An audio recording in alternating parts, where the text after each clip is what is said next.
America అధ్యక్షుడు Donald Trump అన్నంత పని చేస్తున్నారు. అక్రమ వలసదారుల మీద ఉక్కుపాదం మోపుతున్నారు.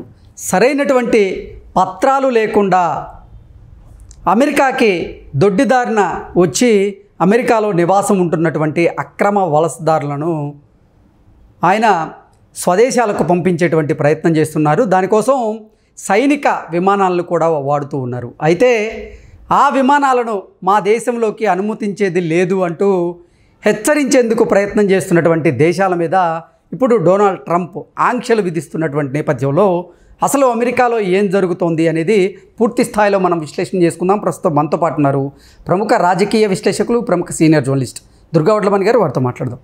దుర్గా, నమస్తే అండి. డొనాల్డ్ ట్రంప్ అన్నంత పని చేస్తూ ఉన్నారు.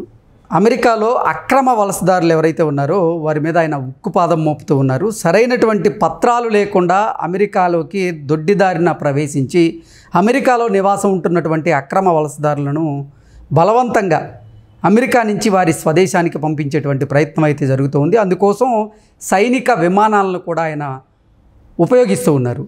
అయితే ఈ విమానాలను మా దేశంలోకి అనుమతించేది లేదు అంటూ కొన్ని దేశాలు ట్రంప్ని హెచ్చరించేటువంటి ప్రయత్నం చేస్తున్నప్పటికీ ట్రంప్ మాత్రం ఆ దేశాల మీద ఆంక్షలు విధిస్తూ వారికి చుక్కలు చూపిస్తూ ఉన్నారు. ఏంటి అసలు అమెరికాలో ఏం జరగబోతుంది అంటే ఏం చెప్తారు? ఏమండి, ట్రంప్ ఏదైతే చెప్పి వచ్చారో అదే చేస్తున్నారు. అది తెలిసే వాళ్ళు ఓట్లు వేశారుగా అమెరికన్స్, ఈవెన్ ఇండియన్స్ కూడా వేశారు.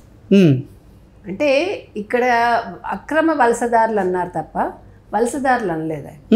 ఇప్పుడు మనలాంటి వాళ్ళు వెళ్ళి ఉద్యోగం చేసుకుంటే మీ దగ్గర సక్రమంగా పత్రాలు ఉంటే మిమ్మల్ని ఎవడు వెళ్ళిపోమండి కదా. ఇప్పుడు మన దేశంలోకి ఎవరైనా వచ్చినా కూడా మనం అదేగా చెప్తాము.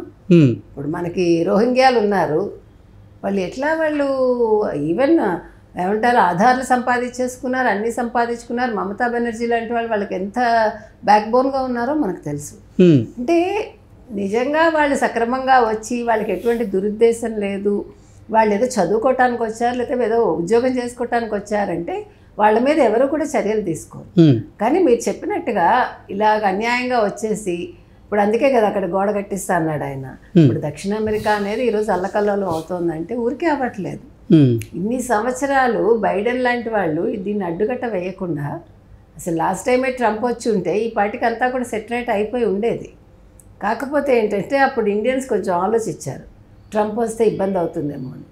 కానీ ఇప్పుడు ట్రంప్ కంటే కూడా బైడెన్ వల్లే నష్టం ఎక్కువ జరిగింది, ద్రవ్యోల్బణం పెరిగిపోయింది అనేది అవగాహనకు వచ్చింది ఈరోజు అమెరికా వాసులకు కావచ్చు, ఈవెన్ ఇండియన్స్కి కావచ్చు, ఎవరికైనా కావచ్చు.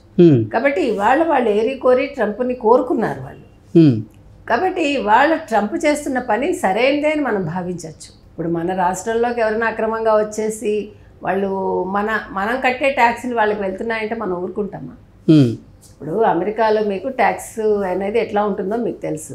ఎగ్గొట్టడానికి ఉండదు ఇక్కడలాగా, భారతదేశంలో లాగా చాలా స్ట్రిక్ట్గా ఉంటుంది. వాళ్ళు కష్టపడేది వాళ్ళు ట్యాక్స్ కడతారు, ఆ కట్టింది సరైన పనులకు ఉపయోగపడతాయి.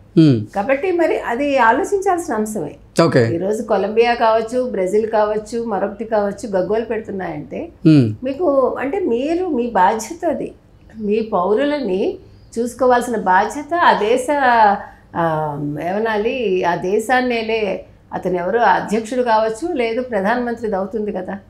కాబట్టి దాంట్లో వాళ్ళు మాకు వెనక్కి పంపొద్దు అంటే బ్రెజిల్ వాళ్ళ కంప్లైంట్ ఏంటంటే మీరు బేడీలు వేసేసారు, వాళ్ళని ఒక నేరస్తుల్లాగా పంపిస్తున్నారు, యుద్ధ విమానాల్లో పంపించేస్తున్నాడు ఆయన. ఇప్పుడు ట్రంప్ ఏమంటున్నాడు, ఇప్పుడు మనం మేడ్ ఇండియా అని ఎట్లా అంటున్నామో మేడ్ ఇన్ అమెరికా అంటున్నాడు. ఆయన తప్పే ఉందండి. వాళ్ళ దేశానికి సంబంధించి ఆయన ప్రయారిటీ ఇచ్చుకుంటున్నారు, ఇచ్చుకోనివ్వండి. ఇప్పుడు మన భారతదేశం మా మోదీ గారు అన్నీ అంటే మన వస్తువులు మనమే తయారు చేసుకోవాలి, స్వదేశీ ఇది ఉండాలి అని ఎలా అంటున్నామో అలా వాళ్ళు మేడ్ ఇన్ అమెరికా అనుకుంటున్నారు. మనం అప్పుడు ఇక్కడ వాళ్ళ ఆర్థిక వ్యవస్థ బలంగా ఉండాలన్నా, వాళ్ళ దేశంలో నిరుద్యోగులు ఉండకుండా ఉండాలని అన్నా, సో వాళ్ళ దేశస్తులకి ఎక్కువ ప్రాధాన్యత అమెరికన్స్ ఫస్ట్ అంటున్నాడు. తప్పే ఉంది. మన ఇండియన్స్ ఫస్ట్ అని అనమా? మనం అంటే మనకి నచ్చినప్పుడు వాళ్ళని నెగిటివ్ చేసి మనకి నచ్చినప్పుడు నోరు మూసుకోవటం తప్పు కదా. ఇప్పుడు నాకు అక్కడ అనుకూలంగా ఉంది, నేను అమెరికా వెళ్తే నాకు బాగా సంపాదన ఉంటుంది, నా చాలా ప్రతిభకో లేకపోతే నా చదువుకు తగిన ఉద్యోగం వస్తుంది అని అనుకున్నప్పుడు నేను వెళ్తానండి. ఇప్పుడు నేను ఇంకోటి కూడా ఒప్పుకోనండి కృష్ణ. ఏంటంటే మనం అక్కడికి వెళ్ళి మనం డాలర్లు తెచ్చుకుంటున్నాము, కానీ అమెరికాని తిడతాం మనం. అది తప్పు కదా. అవును. ఇప్పుడు నీకు ఆ విధానం నచ్చలేదనుకో, నువ్వు ఉద్యోగం చేయక అక్కడ. నీకు ఆ విధానం నచ్చలేదనుకో, నువ్వు అక్కడ అసలు ఉండకు. నువ్వు నీ రాష్ట్రానికో నీ దేశానికో వెళ్ళిపో. ఎందుకు చెప్తున్నావు అంటే మనం అక్కడ తింటూ అక్కడ తిట్టడం అనేది తప్పు. ఇప్పుడు మన భారతదేశానికి ఒకటి వచ్చి ఇక్కడ ఉద్యోగం చేసుకుంటే చీ వెధవ భారతీయులు అంటే మనకి ఎంత కష్టం అనిపిస్తుంది. మనం ఊరుకుంటామా? అంటే మన దేశానికి బ్రతకడానికి వచ్చి ఉపాధి కోసం మన దేశానికి వచ్చి అది కరెక్ట్ కదండి. మన దేశం మీద వారి నిప్పులు జరుగుతానంటే ఎవరు ఊరుకుంటారు? మనకి డాలర్లు కావాలి కానీ వాళ్ళు ఇలా ఉంటారు, వాళ్ళు పిజ్జాలు తింటారు, బర్గర్లు తింటారు, వాళ్ళకి ఇష్టం, వాళ్ళ ఫుడ్ అది. వాళ్ళ ఆవకాయ అన్నం తినలేరు కదా. వాళ్ళు అమెరికాలో వాళ్ళు ఏం తింటారో అది తింటారు. వాళ్ళ తిండిని మనం తిట్టడం ఏంటి? మీకు సినిమాల్లో కూడా అట్లాంటివి వచ్చాయి, మీరు గమనించారు. నేనంటాను మనం ఎవరిని కూడా కించపరచకూడదు అనేది నా పాలసీ. సరే, ఇప్పుడు అది పక్కకు పెడితే ఇవాళ ట్రంప్ తీసుకున్న నిర్ణయాలన్నీ కరెక్ట్ అండి. దీనికోసం ఆయన ఏం చేస్తున్నాడంటే యుద్ధ విమానాలను వాడటమే కాకుండా FBI వాడుకుంటున్నాడు. తర్వాత ఈ నార్కోటిక్స్ సంబంధించింది, గంజాయి, మత్తు పదార్థాలకు సంబంధించిన ఆ డిపార్ట్మెంట్, ఇట్లా మొత్తం 4-5 డిపార్ట్మెంట్స్ని వాడి. సో ఆ ప్రభుత్వం అంటే నిజంగా సిక్కులు కూడా బాధ్యతాయుతంగా ప్రవర్తిస్తూ నిజంగా ఆ గురుద్వారాల్లో ఎవరైనా అక్రమ వలసదారులు తలదాచుకుంటే వారిని ప్రభుత్వానికి అప్పగించాల్సినటువంటి బాధ్యత కూడా. ఎగ్జాక్ట్లీ, బాగా చెప్పారు. మనం చేయాల్సింది అది. ఇప్పుడు నాకు తెలియదండి, నేను ఒకళ్ళని పెట్టుకుంటాను కదా, సరే అతనికి ఏదో ఆశ్రయం ఇస్తాను, అతనికి ఏదో జీతం ఇస్తాను, అతను అక్రమ వలసదారుడు అని తెలిసాక, ప్రభుత్వం దాని మీద ఉక్కుపాదం మోపుతోందని తెలిసాక, ఇట్స్ మై రెస్పాన్సిబిలిటీ. నేను సార్ ఇట్లా పెట్టుకున్నాం మేము, ఇగో ఇతను ఉన్నాడు నా దగ్గర అని చెప్పాల్సిన బాధ్యత. అది గురుద్వారా కావచ్చు, లేదా దేవాలయాలు కావచ్చు, ఏదైనా కావచ్చు, అదేమి అక్కడ చర్చ్ అయినా కూడా కావచ్చు. ఎవరిదైనా ఒక బాధ్యత. అమెరికాలో ఉంటే అమెరికా పౌరులుగా ఉండాలి అనుకున్నప్పుడు మనం ఆ దేశ విధానాలను మనం గౌరవించాలి. ఆ ప్రభుత్వం తీసుకున్న నిర్ణయాలను మనం గౌరవించి మనం అందుకు అనుగుణంగా మనం పనిచేయాలి. తప్పకుండా మన బాధ్యత. దాన్ని కోపం తెచ్చుకోకూడదు. ఇప్పుడు రూల్స్ మీకు పెడతాను, మీరు అమలు చేయాలి అంటే దానికి కోపం తెచ్చుకుంటే ఎట్లా? ఇప్పుడు అక్రమ వలసదారుల మీద డొనాల్డ్ ట్రంప్ ప్రభుత్వం ఉక్కుపాదం మోపుతున్న నేపథ్యంలో దాన్ని అడ్డుకుంటున్నటువంటి దేశాలు ఏంటి, దాన్ని ఖండిస్తున్నటువంటి దేశాలు ఏంటంటే ఏం చెప్తారు? చాలా ఉన్నాయండి. ఒకసారి మీకు చదివి వినిపిస్తా. అంటే 1-2 అయితే మనం చెప్పుకోవచ్చు. ఓకే. మెక్సికో ఉంది ముఖ్యంగా, బ్రెజిల్ ఉంది, తర్వాత కొలంబియా ఇందాక మనం చెప్పుకున్నాము, గ్వాటెమాలా, హోండూరస్, ఎల్ సాల్వడార్, ఇలా చాలా దేశాలు ఉన్నాయన్నమాట. సో ఇవన్నీ కూడా కోపంగా ఉన్నాయి. అంటే వాళ్ళ దగ్గర వాళ్ళకి అవకాశాలు లేవు వీళ్ళని పెట్టుకోవటానికి. బట్ అవకాశాలు లేవని అక్రమంగా వెళ్ళిపోతామంటే ఎట్లా? యుద్ధ విమానాలను మా దేశంలోకి అనుమతించామన్నారు. కొలంబియా అంటే ట్రంప్ ఏం చేశాడు? మీకు సుంకాలు పెంచుతానన్నాడు. ఫస్ట్ 25% అన్నాడు. వాళ్ళు ఎప్పుడైతే ఒప్పుకోలేదో 50% చేస్తా అన్నాడు. వాళ్ళ వస్తువులు దిగుమతి చేసుకోమన్నాడు. దెబ్బకు కొలంబియా దిగొచ్చింది.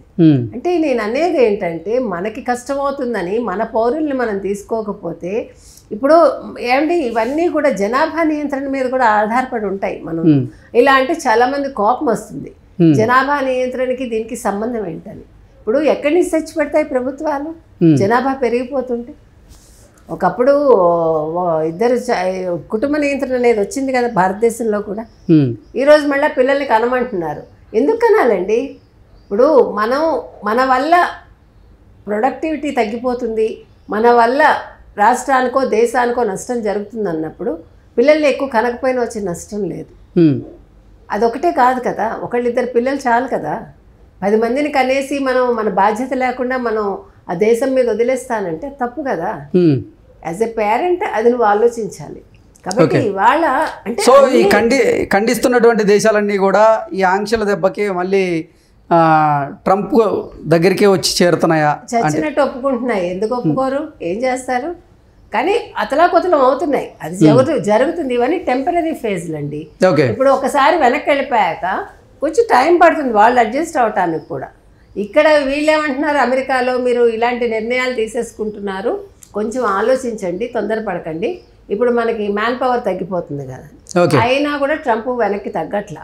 ఇప్పుడు మ్యాన్ పవర్ తగ్గిపోతుంది అంటే కొంతకాలం మనకి, ఎందుకంటే మెక్సికన్స్ ఎక్కువ వాళ్ళు పనులు చేస్తారు అక్కడ ఎక్కువగా. ఇప్పుడు క్లీనింగ్లు కావచ్చు, కొన్ని పనులకు ఎక్కువ మెక్సికన్సే వస్తారు. ఓకే. ఈవెన్ ఇండియన్స్ కూడా వాళ్ళని ఉపయోగించుకుంటారు. అంటే నాట్ ఓన్లీ ఇండియన్స్, అక్కడ ఉండే వాళ్ళందరూ కూడా వాళ్ళ సేవలను ఉపయోగించుకుంటారు. సో ఈరోజు వాళ్ళు లేకపోయేసరికి కొంచెం ఇబ్బంది అవుతుంది. ఇబ్బందిని వాళ్ళే అధిగమిస్తారండి. ఇప్పుడు మనకు ఒక సమస్య వచ్చినప్పుడు దానికి మనం వేరే దారులు వెతుక్కుంటాం కదా. ప్రతి సమస్యకి ఒక పరిష్కారం దొరుకుతుంది మనకి. కాబట్టి కొంతకాలం ఇబ్బంది పడతారు, తర్వాత ప్రత్యామ్నాయ మార్గాలు అవే వస్తాయి. సో ఏదైనా కూడా ఇవాళ ట్రంప్ తీసుకున్న నిర్ణయం అయితే సరైందని మనం భావిస్తున్నామండి. ఇందులో తప్పేం లేదు. మన భారతదేశంలో అలా జరిగినా కూడా, అలాగే అమెరికాలో ట్రంప్ విధానాన్ని కూడా మనం సమర్థిస్తున్నాం. ఓకే అండి, థ్యాంక్ యూ సో మచ్.